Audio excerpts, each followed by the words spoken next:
എത്ര ജീവിക്കും? എൻ്റെ സഹോദരന് 3-4 സെൻട്രൽ പാസ്സായിട്ട് മരിച്ചതാ. ഞാൻ അവന് കൊണ്ടുപോകാൻ വേണ്ടി ബോംബെ നിർത്തിയിരുന്നത്. ഞാൻ ഒമാനിലായിരുന്നു 38 വർഷം.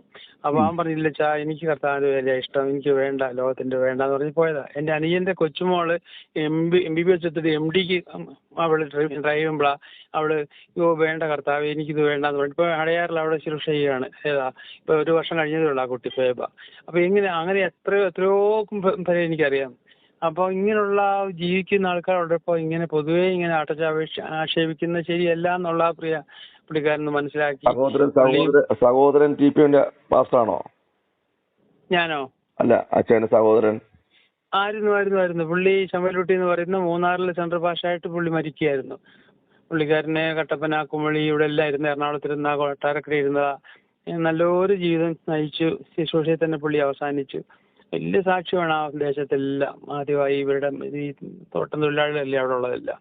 അവിടെ എല്ലാം ഇതിന് വലിയൊരു MBBS പഠിച്ചിട്ട് പോയതാരാ? അതെന്റെ അനുജന്റെ കൊച്ചുമോള്, അനിയന്റെ മോള് സുജയുടെ മോള് ഫേബ. അവൾ MBBS എടുത്തു കഴിഞ്ഞ് MDക്ക് വേണ്ടി ശ്രമിക്കുമ്പോഴാണ് പറയുന്നത്. അവിടെ പപ്പയാണെങ്കിലും ബിടെക് റാങ്ക് ഹോൾഡറാ. അപ്പോൾ നല്ല നിലയിൽ പഠിച്ചുള്ള ആൾക്കാരാണ്. പക്ഷെ അവർക്കൊന്നും ഇത് കർത്താവിന്റെ വേല ചെയ്താൽ എത്ര ശ്രേഷ്ഠമാണെന്നുള്ളത് ഈ ചാവേറെന്നൊക്കെ പുള്ളി വിളിക്കുമ്പോൾ അത് വിളിച്ചോട്ട്, നമ്മൾ മരിക്കാൻ തന്നെ ഇറങ്ങി തിരിച്ചുവല്ലോ. അപ്പോൾ തന്നെ പൗലോസും പറയുന്ന മറ്റു വല്ലതും ആണോ? ഏൽപ്പിച്ചു കൊടുത്തേക്കല്ലേ, എൻ്റെ നിര്യാണകാലം അടുത്തിരിക്കുന്നു, ഞാൻ പാനീയമായി ഒഴിക്കപ്പെടുന്നു. അല്ലാതെ എവിടെയെങ്കിലും ഈ ട്രീറ്റ്മെന്റ് പോയതായിട്ട് വരുന്ന പഴയ നിയമത്തിലോ പുതിയ നിയമത്തിലോ അല്ലേ? എല്ലാം കർത്താവിൽ സമർപ്പിക്കുന്നു. ചിലർ മരിച്ചെന്ന് വരും, ചിലർ ജീവിച്ചെന്ന് വരും, കർത്താവ് സൂക്ഷിച്ചെന്ന് വരും എന്നുള്ള. അല്ലാതെ പുള്ളി ഇതിനെ ഇങ്ങനെ തറയായിട്ട് വിമർശിക്കുന്ന കാണുമ്പോൾ സങ്കടം തോന്നുക മനുഷ്യനോട്. പുള്ളി നല്ല ഒത്തിരി അറിവുള്ള മനുഷ്യനൊക്കെയാണ്, പല കാര്യങ്ങൾ ഇടപെടുന്നുണ്ട്. പക്ഷെങ്കിൽ ഇതിനെ ഇങ്ങനെ പറയേണ്ട കാര്യം എന്താണെന്നുള്ള സഹോദരിക്ക് ഇപ്പൊ നന്നാ വിശ്വാസല്ലേ? എന്തോ ആ മകളൊക്കെ ഇപ്പൊ കത്ത് നിൽക്കല്ലേ?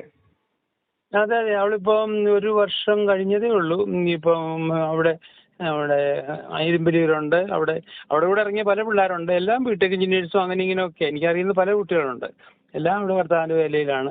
ദൈവം അവരെ അവിടെ നിലനിർത്തുന്നു. ഞാൻ ഇടയ്ക്കെല്ലാം പിള്ളേരോട് വിളിച്ച് ചോദിക്കാറുണ്ട്, അനിയൻ്റെ മക്കളോട് ചോദിക്കാറുണ്ട്, ആ ഫേബ സന്തോഷമായിരിക്കുന്നു വെച്ചാൽ നമ്മൾ പിന്നെ കൂടുതൽ അവരെ കുറിച്ച് അന്വേഷിക്കണ്ടല്ലോ, കർത്താവിന് വേണ്ടി അവരങ്ങനെ സമർപ്പിച്ചു, ദൈവം അവരെ സൂക്ഷിക്കട്ടെ എന്ന് മാത്രമേ പിള്ളേർ പറയാറുള്ളൂ. എൻ്റെ അനിയൻ്റെ മക്കള് സുജയും റെജി.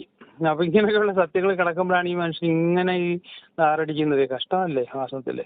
നമ്മളത് പറഞ്ഞ പോലെ ഈ രാമകുട്ടി നമ്മൾ ഉപയോഗിക്കുന്നത് തന്നെ ശരിയല്ലല്ലോ. നമ്മൾക്ക് ഏതാണ്ട് കർത്താവിന്റെ മക്കളാണ്, നമ്മളെങ്ങാണ്ട് കർത്താവിന് ജനിച്ചവരാണോ?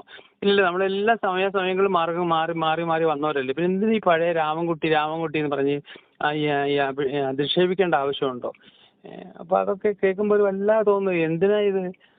ഏതായാലും പറഞ്ഞ പോലെ എത്രയോ വർഷം മുമ്പ് ഇറങ്ങി തിരിച്ച് ആരും വേണ്ടി കഷ്ടപ്പെട്ടവരെയാണ് ഈ പറയുന്ന ഈ രീതിയിൽ ഇന്നത്തെ അവസ്ഥയിൽ. പുള്ളി ഏത് ഷണ്ണനാ? ഈ ഷണ്ണന്മാരെ കുറിച്ച് പറയുന്നത്. പുള്ളി ഏത് ഷണ്ണനാ? എന്ത് വേലയാ പുള്ളി ചെയ്യുന്നത്? പുള്ളിക്ക് ഒരു 10 ദിവസം ജീവിക്കാൻ പറ്റുമോ ഇവരെ പോലൊക്കെ?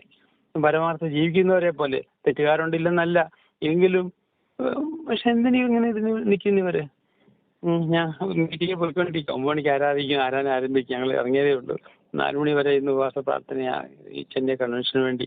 ഇങ്ങനെയൊക്കെ കാര്യങ്ങൾ പോകുമ്പോഴാണ് ഇങ്ങനെ ആൾക്കാർ നമ്മളെ ഇതാക്കുന്നത്. സാരമില്ല എൻ്റെ പൊന്ന് സാറേ ഏതായാലും ഈ കാര്യത്തിൽ അങ്ങനെ സംസാരിക്കാൻ തയ്യാറായതിലും അനേകർക്ക് അതൊരു ആശ്വാസമാണ് സത്യം പറഞ്ഞാൽ. സാജി വി തോമസ് പുള്ളിക്കാരനും കുറേ എല്ലാം കാര്യം പറഞ്ഞു. ഞാൻ പുള്ളിക്കും ഒരു മെസ്സേജ് അയച്ചിട്ടുണ്ട് ഈ ജോബിക്ക് പറഞ്ഞതിതായിട്ട്. അപ്പോൾ അതുകൊണ്ട് പുള്ളിയും TPM-ലൊന്നും അല്ല എങ്കിലും പുള്ളിക്ക് അറിയാം അതിനകത്തെ